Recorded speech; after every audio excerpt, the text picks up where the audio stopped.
الرحمن السلام علیکم سامعین کرام۔ عالم برزخ دنیا اور آخرت کے درمیان ایک عالم ہے جس کو برزخ کہتے ہیں۔ مرنے کے بعد اور قیامت سے پہلے تمام انس و جن کو حسب مرتب اس میں رہنا ہوتا ہے، اور یہ عالم اس دنیا سے بہت بڑا ہے۔ دنیا کے ساتھ برزخ کو وہی نسبت ہے جو ماں کے پیٹ کے ساتھ دنیا کو۔ برزخ میں کسی کو آرام ہے اور کسی کو تکلیف۔ ہر شخص کی جتنی زندگی مقرر ہے اس میں نہ زیادتی ہو سکتی ہے نہ کمی۔ جب زندگی کا وقت پورا ہو جاتا ہے اس وقت حضرت عزرائیل علیہ السلام روح قبض کرنے کے لیے آتے ہیں، اور اس شخص کے دائیں بائیں جہاں تک نگاہ کام کرتی ہے فرشتے دکھائی دیتے ہیں۔ مسلمان کے آس پاس رحمت کے فرشتے ہوتے ہیں اور کافر کے دائیں بائیں عذاب کے۔ اس وقت ہر شخص پر اسلام کی حقانیت آفتاب سے زیادہ روشن ہوتی ہے، مگر اس وقت کا ایمان معتبر نہیں، اس لیے کہ حکم ایمان بالا غیب کا ہے، اور اب غیب نہ رہا بلکہ یہ چیزیں مشاہدہ ہو گئی۔ مرنے کے بعد بھی روح کا تعلق بدن انسان کے ساتھ باقی رہتا ہے، اگرچہ روح بدن سے جدا ہو گئی، مگر بدن پر جو گزرے گی روح ضرور اس سے آگاہ ہوگی، جس طرح حیات دنیا میں ہوتی ہے، بلکہ اس سے زائدہ۔ دنیا میں ٹھنڈا پانی، سرد ہوا، نرم فرش، لذیذ کھانا، سب باتیں جسم پر وارد ہوتی ہیں، مگر راحت و لذت روح کو پہنچتی ہے، اور ان کے عکس بھی جسم ہی پر وارد ہوتی ہیں، اور کفت و اذیت روح پر ہوتی ہے۔ روح کے لیے خاص اپنی راحت و عالم کے الگ اسباب ہیں جن سے سرور یا غم پیدا ہوتا ہے، خوشی یا غم پیدا ہوتا ہے۔ یہاں سب حدیں برزخ میں ہیں۔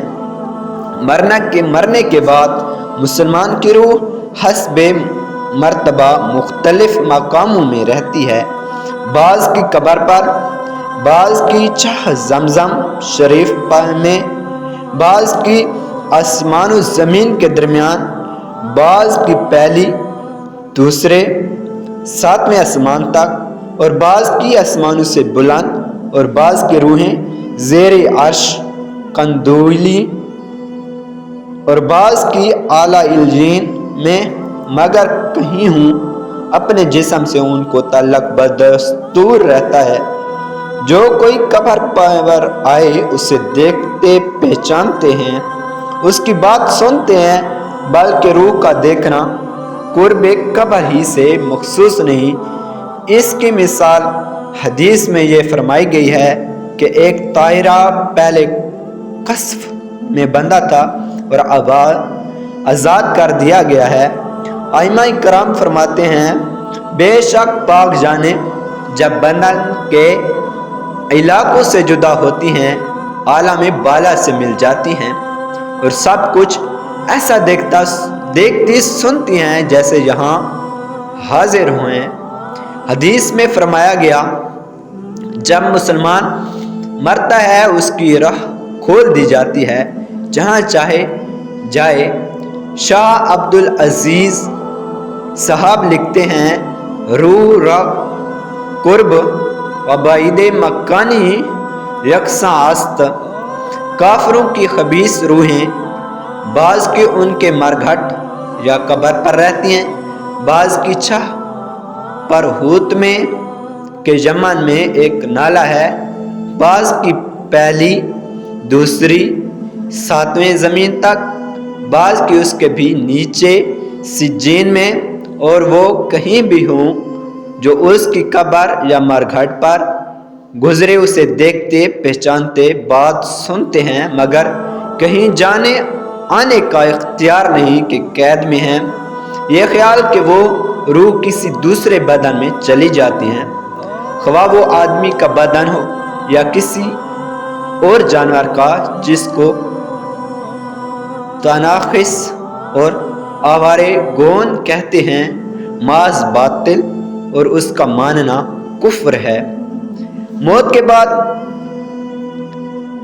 موت کے معنی روح کا جسم سے جدا ہو جانا، نہ یہ کہ روح مر جاتی ہو۔ جو روح کو فنا ماننے بد مذہب ہیں، مردہ کلام بھی کرتا ہے اور اس کے کلام کو عوام، جن اور انسان کے سوا اور تمام حیوانات وغیرہ سنتے بھی ہیں۔ جب مردے کو قبر میں دفن کرتے ہیں، اس وقت اس کو قبر دباتی ہے۔ اگر وہ مسلمان ہے تو اس کا دبانا ایسا ہوتا ہے جیسے ماں پیار میں اپنے بچے کو دباتی ہے، اور اگر کافر ہے تو اس کو اس زور سے دباتی ہے کہ ادھر کی پسلیاں ادھر اور ادھر کی پسلیاں ادھر ہو جاتی ہیں۔ جب دفن کرنے والے دفن کر کے وہاں سے چلتے ہیں، وہ ان کے جوتوں کی آواز سنتے ہیں۔ اس وقت اس کے پاس دو فرشتے اپنے دانتوں سے زمین چیرتے ہوئے آتے ہیں۔ ان کی شکلیں نہایت ڈراؤنی اور ہیبت ناک ہوتی ہیں۔ ان کے بدن کا رنگ سیاہ اور آنکھیں سیاہ اور نیلی اور دیگ کے برابر اور شعلہ زن ہیں، اور ان کے محب بال سر سے پاؤں تک، اور ان کے دانت کئی ہاتھ کے جن سے زمین چیرتے ہوئے آئیں گے۔ ان میں ایک کو منکر اور دوسرے کو نکیر کہتے ہیں۔ مردے کو جھنجھوڑ کر اٹھاتے اور نہایت سختی کے ساتھ کڑکدار آواز میں سوال کرتے ہیں، من ربک، تیرا رب کون ہے؟ ما دینک، تیرا دین کیا ہے؟ ما کنت تقول فی ھذا الرجل، ان کے بارے میں تو کیا کہتا تھا؟ مردہ مسلمان ہے تو پہلے سوال کا جواب دے گا، ربی اللہ، میرا رب اللہ ہے۔ دوسرے کا جواب دے گا، دین الاسلام، میرا دین اسلام ہے۔ تیسرے کا جواب دے گا، ہوا رسول اللہ صلی اللہ علیہ وآلہ وسلم، وہ تو رسول صلی اللہ علیہ وآلہ وسلم ہیں۔ وہ کہیں گے، تجھے کس نے بتایا؟ کہے گا، میں نے اللہ کی کتاب پڑھی، اس پر ایمان لایا اور تصدیق کی۔ بعض روایتوں میں آیا ہے کہ سوال کا جواب پر کر کہیں گے، ہمیں تو معلوم تھا تو یہی کہے گا۔ اس وقت آسمان سے ایک منادی ندا کرے گا کہ میرے بندے نے سچ کہا، اس کے لیے جنت کا بچھونا بچھاؤ اور جنت کا لباس پہناؤ، اور اس کے لیے جنت کی طرف ایک دروازہ کھول دو۔ جنت کی نسیم اور خوشبو اس کے پاس آتی رہے گی، اور جہاں تک نگاہ پھیلے گی وہاں تک اس کی قبر کشادہ کر دی جائے گی، اور اسے کہا جائے گا کہ تو سو جیسے دولہا سوتا ہے۔ یہ خواص کے لیے عموماً ہے اور عوام میں ان کے لیے جن کو وہ چاہیں، ورنہ وسعت قبر حسب مرتب مختلف ہے۔ بعض کے لیے 70 ہاتھ لمبی چوڑی، بعض کے لیے جتنی وہ چاہے زیادہ، حتیٰ کہ جہاں تک نگاہ پہنچے، اور وسطاً میں بعض پر عذاب بھی ہوگا اور ان کی مصیبت کے لائق۔ پھر اس کے پیران عزائم یا مذہب کے امام یا اولیاء کرام کی شفقت یا محض رحمت سے جب وہ چاہے گا نجات پائیں گے۔ اور بعض نے کہا کہ مومن عاصی پر عذاب قبر شب جمعہ آنے تک ہے، اس کے آتے ہی اٹھا لیا جائے گا، واللہ عالم۔ ہاں، یہ حدیث سے ثابت ہے کہ جو مسلمان شب جمعہ یا روز جمعہ یا رمضان المبارک کے کسی دن رات میں مرے گا، سوال ناکرین عذاب قبر سے محفوظ رہے گا۔ اور یہ جو ارشاد ہوا اس کے لیے جنت کی کھڑکی کھول دی جائے گی۔ یہ یوں ہوگا کہ پہلے اس کے بائیں ہاتھ کی طرف جہنم کی کھڑکی کھولیں گے جس کی لپیٹ اور جلن اور گرم ہوا اور سخت بدبو آئے گی اور بند کر دیں گے۔ اس کے بعد داہنی طرف سے جنت کی کھڑکی کھولیں گے اور اسے کہا جائے گا اگر تو ان سوالوں کے صحیح جواب نہ دیتا تو تیرے واسطے وہ تھی اور وہ اب یہ ہے، تاکہ وہ اپنے رب کی نعمت کی قدر جانے کہ کیسے بلائے عظیم سے بچا کر کیسی نعمت عظمی عطا فرمائی۔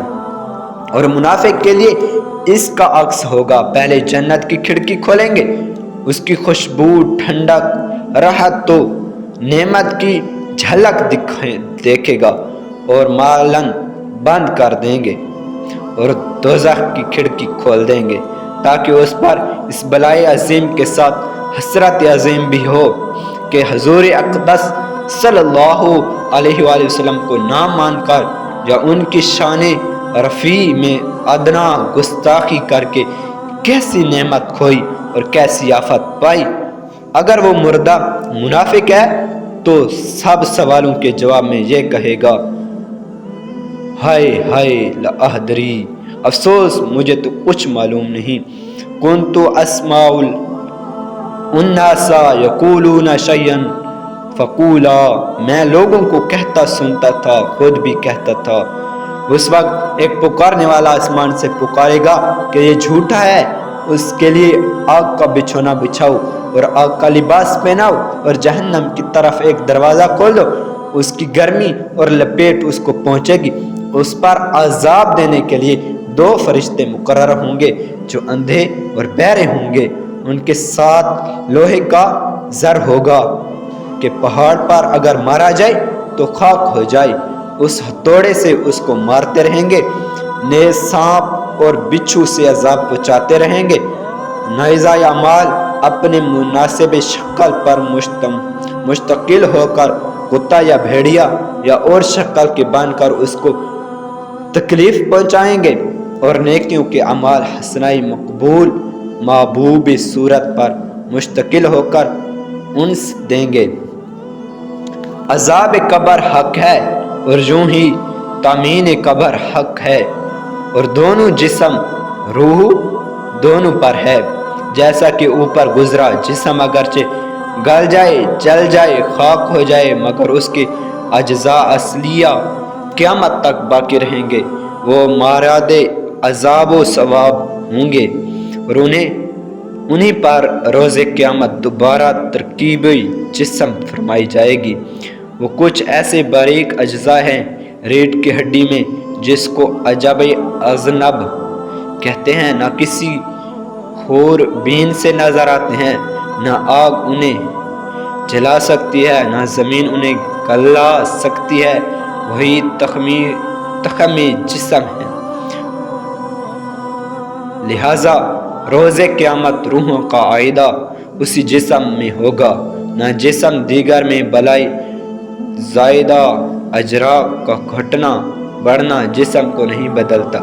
جیسا بچہ کتنا چھوٹا پیدا ہوتا ہے پھر کتنا بڑا ہو جاتا ہے، قوی حقل جوان بیماری میں گل کر کتنا حقیر رہ جاتا ہے، مگر نیا گوشت پوست آ کر مثل سابق ہو جاتا ہے۔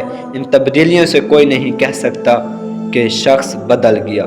یوں روز قیامت کا وعید ہے، وہی گوشت اور ہڈیوں کے خاک یا راکھ ہو گئے ہوں، ان کے ذرے کہیں بھی منتشر ہو گئے ہوں، رب انہیں جمع فرما کر اسے پہلی حد پر لا کر انہیں پہلے اجزاء اصلیہ پر ماس کے محفوظ ہیں ترکیب دے گا، اور ہر روح کو اسی جسم سابقہ میں بھیج دے گا۔ اس کا نام حشر ہے۔ عذاب تخمیم قبر کا انکار وہی کرے گا جو گمراہ ہے۔ مردہ اگر قبر میں دفن نہ کیا جائے تو جہاں پڑا کیا یا پھینک دیا گیا غرق کہیں ہو، اس سے وہیں سوالات ہوں گے، اور وہیں ثواب یا عذاب اسے پہنچے گا، یہاں تک کہ جیسے شیر کھا گیا تو شیر کے پیٹ میں سوال و ثواب عذاب جو کچھ ہوگا پہنچے گا۔ انبیاء کرام علیہم السلام اور اولیاء کرام، علماء دین، شہداء، حافظان قرآن مجید پر عمل کرتے ہوں، وہ جو منصب محبت فائز ہوں، اور وہ جس نے کبھی اللہ کی معصیت نہ کی، اور وہ کہ اپنے اوقات درود شریف میں مستغفر رہتے ہوں، ان کے بدن کو مٹی نہیں کھا سکتی۔ جو شخص انبیاء کرام کی شان میں یہ خبائث کلمہ کہے کہ مر کے مٹی میں مل گئے